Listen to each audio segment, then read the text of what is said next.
Hello, good evening to all of you. I hope you guys are doing absolutely good in your life. Sorry for the delay of this video regarding the WH question. Okay, so in the previous class, we studied about the verbal question. This is the first part of the verbal question and the second part of the verbal question. In the first part, we learn about the verbal question with the help of the helping verbs.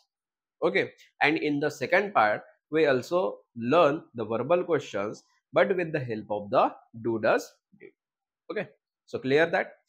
So now we are going to learn about the our second type of the question, which is the WH question. Okay, and the WH question is a form with the help of the WH words, as I have written here. Okay, WH question हा जो प्रश्न प्रकार आहे याला आपण मराठीमध्ये ककाराचा प्रश्न म्हणतोय. कोणता प्रश्न? ककाराचा. आणि हा जेव्हा बनतो आहे तर ते WH वर्डनीच बनतो आहे. म्हणजेच की ककाराचा शब्दांनीच तयार होतोय. ठीक आहे. तर मग ते होतात कसे? बनतात कसे? म्हणजेच की प्रत्येक WH वर्डचा काय आहे मीनिंग वेगवेगळा आहे आणि त्यांचा यूज सुद्धा वेगवेगळा आहे. मग कोणत्या वेळेस कसं वापरायचं, कोणत्या वेळेस कोणता WH वापरायचा, कोणत्या वेळेस काय वापरायचं. आता जागा असेल, जागा शोधायची असेल तर मग कोणता, एखादं स्थळ म्हणजेच की एखादं जर टाइम शोधायचा असेल किंवा एखाद्याची आवड शोधायची असेल किंवा कोण करते आहे, काय करते आहे, एवढे सगळे प्रश्न जर आपल्याला शोधायचे असेल तर सर्वांचा आपल्याला वापर करावा लागते त्यावेळेस WH वर्ड्स. कळालंय? नाही ना? आता याच्यामध्ये एक एक करून आपण समजून घेऊ. सो आपला टॉपिक WH वर्ड. ओके, ककाराचा प्रश्न. मग आता तो जेव्हा आपण जेव्हा वर्बल क्वेश्चन शिकलो त्यावेळेस सुद्धा आपण एक फॉर्म्युला बघितला होता. प्रत्येक जे सेंटेन्स आहे किंवा प्रत्येक जे क्वेश्चन्स आहे ते एका परफेक्ट फॉर्म्युलामध्ये फिट झालं तर तेव्हाच तो क्वेश्चन तयार होतोय किंवा एखादा सेंटेन्स तयार होतो. जर त्या फॉर्म्युलामध्ये फिट नाही होणार तर तोपर्यंत ते ना सेंटेन्स म्हटला जाईल ना तो क्वेश्चन म्हटला जाईल. जसं की मॅथ्समध्ये तुमचा जो फॉर्म्युला असतो तो पुटअप करूनच तुमची व्हॅल्यू निघते. तसल्याच प्रकारे हा सुद्धा काय आहे, एक मॅथमॅटिक्सचा प्रकार असल्यासारखा आहे. ठीक आहे. तर मग आता याचा फॉर्म्युला काय आहे? याचा फॉर्म्युला असतो, स्टार्टिंग याची WH वर्डने होते. कशाने होते? WH word. त्यानंतर हेल्पिंग वर्ब असतो, त्यानंतर सब्जेक्ट असतं, त्यानंतर मेन वर्ब. आता मेन वर्ब इथं असेल किंवा नसेल, प्लस अदर वर्ड्स आणि शेवटी तुम्हाला काय द्यायचं आहे? एक्सक्लामेटरी, सॉरी एक्सक्लामेटरी नाही, प्रश्नार्थ चिन्ह. ठीक आहे. आणि थोडस फोकस करून बघा. जर तुम्ही हा WH वर्डला जर तुम्ही गायब केलं है ना, WH वर्डला जर तुम्ही गायब केलं म्हणजेच की हेल्पिंग वर्ब पासून सुद्धा हा शेवटचा पर्यंत जर पोर्शन बघितला तर तो तुम्हाला वर्बल क्वेश्चनच दिसेल. काय दिसेल? Verbal question. म्हणजेच की WH क्वेश्चन करताना तुम्हाला वर्बल क्वेश्चन सुद्धा आलं पाहिजे, नाही तर प्रश्न तयार होणार नाही, चुकून जाईल. मग आता बघूया आपण कोणाचा वापर कसा आणि कधी करायचा. सगळ्यात पहिला आपला WH वर्ड आहे वेअर. कोणता आहे? वेअर. आता वेअरचा अर्थ कुठे होतो. ठीक आहे, वेअरचा अर्थ काय असतो? कुठे. आणि त्याचा वापर कशासाठी करतो? To identify the place.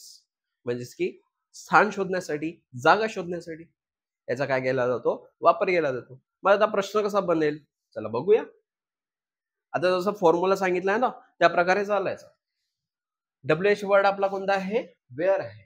मग आता स्टार्टिंग कशी होईल? वेअरनी, वेअर आर यू गोईंग. हा काय तयार झाला? प्रश्न तयार झाला है ना. म्हणजेच की हा कशापासून तयार झाला? वेअर. आणि याच्याने काय काय विचारलं जात आहे? म्हणजेच की तुम्ही कुठे जात आहे, जागा शोधण्याचा प्रयत्न करतोयत ना. तसं काय आलं? चल गुड. आता सेकंड वन आहे वेन. सेकंड वन काय आहे? वेन. वेन म्हणजेच की केव्हा किंवा त्याला कधी सुद्धा म्हटलं जाते. म्हणजेच की to identify the time.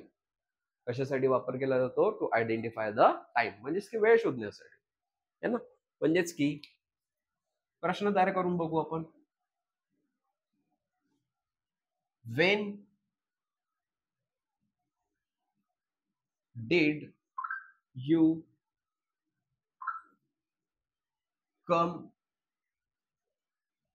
Home. काय प्रश्न झाला? Wien did you come home.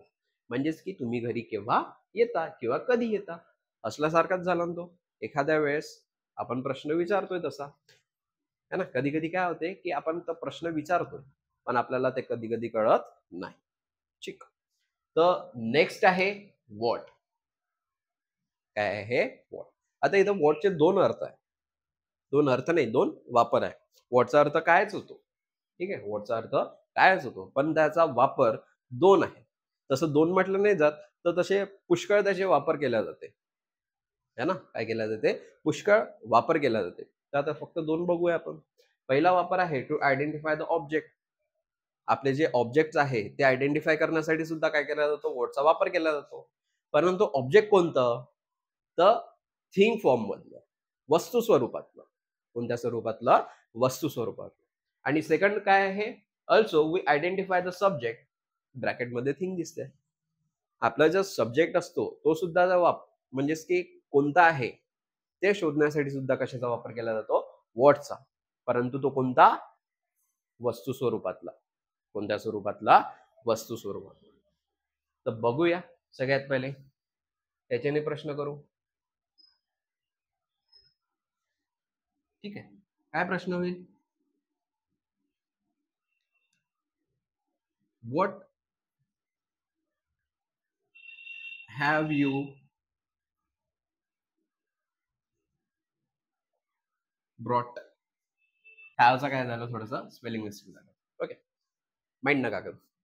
तर काय होईल, व्हॉट हॅव यू ब्रॉट. हे कशासाठी केलं आपण, ऑब्जेक्ट फाइंड आउट करण्यासाठी. कशासाठी, ऑब्जेक्ट फाइंड आउट करण्यासाठी. आता सब्जेक्ट कसं फाइंड आउट करते ते सुद्धा बघून घ्या. व्हॉट इज व्हेरी हेवी है ना. एखाद्या वेळेस आपण दगड खूप जास्ती जड असतो. आता इथे ऍज अ सब्जेक्ट म्हणून मी काय घेतलं आहे, स्टोन घेतलाय. जर याचं जर आन्सर बघतो म्हटलं ना, the stone is very heavy, असं त्याचा आन्सर आहे. ठीक आहे, इथं ऍज अ स्टोनला मी काय घेतलं आहे, सब्जेक्ट म्हणून घेतला आहे. म्हणून तर आपण व्हॉटनी त्याचा काय केला आहे, प्रश्न केलाय. कळालं, समजलं, गुड. समजलं असेल तर लाईक करा, ते विसरू नका मात्र. आणि नेक्स्ट वन आहे हू. आता याचा सुद्धा वापर सब्जेक्टच फाइंड आउट करण्यासाठी होतो. काय फाइंड आउट करण्यासाठी होतो, सब्जेक्ट. परंतु सब्जेक्ट कोणत्या फॉर्म मधला, पर्सन फॉर्म मधला, व्यक्ती स्वरूपात. आता सब्जेक्ट सुद्धा दोन फॉर्म मधलं असतं ना.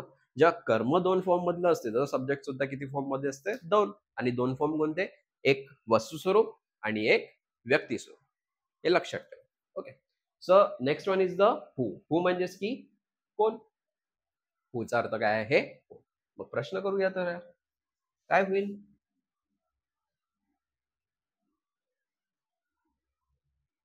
Who is doctor. कोण वैद्य आहे, असा प्रश्न विचारू शकतो आपण. ठीक आहे ना. आणि त्यानंतर आहे वाय. आता वाय जो आहे तो मोस्ट ऑफ द टाइम आपण रिझन शोधण्यासाठी करतोय. कशासाठी करतो आहे, रिझन आयडेंटिफाय करण्यासाठी, कारण शोधण्यासाठी. कशासाठी करतो आहे, कारण शोधण्यासाठी है ना. आपण लोक जे कारण देतो, म्हणजेच की विद्यार्थी दशेमध्ये आपण खूप सारे कारण देत असतो की आम्ही याच्यामुळे लेट झालो, आम्ही त्याच्यामुळे लेट झाला, आम्ही याच्यामुळे होमवर्क नाही केलं, त्याच्यामुळे होमवर्क नाही केलं, असं झालं तसं झालं. ते कारण शोधण्यासाठी आपण काय करतो, ते प्रश्न विचारत असतो. तर मग तयार करूया त्याला. काय होईल,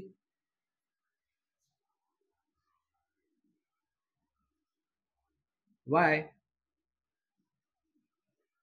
R you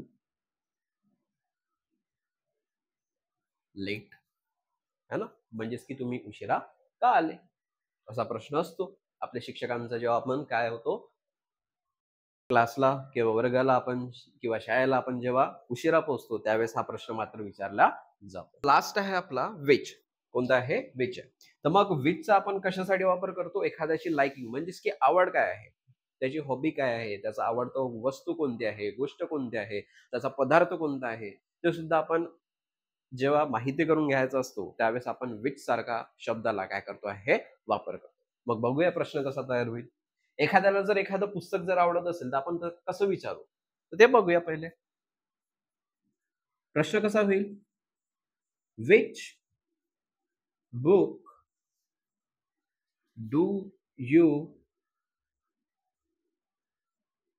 like the most, आणि लास्टली तुम्हाला क्वेश्चन मार्क द्यायचं आहे. आणि एक करेक्शन थोडं करायचं आहे, जे की आहे हू मध्ये.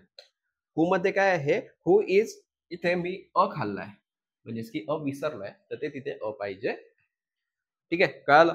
आणि विथचा जसा आपण वापर करतो आहे, आणि यावेळेस आपल्याला इथं म्हणजेच की कशाबद्दल त्याची आवड काढायची आहे ते नाम तुम्हाला तिथं वापरावं लागते, त्याशिवाय ते तुमचा प्रश्न बराबर होणार नाही. कळालं? कळालं असेल तर लाईक करायला विसरू नका.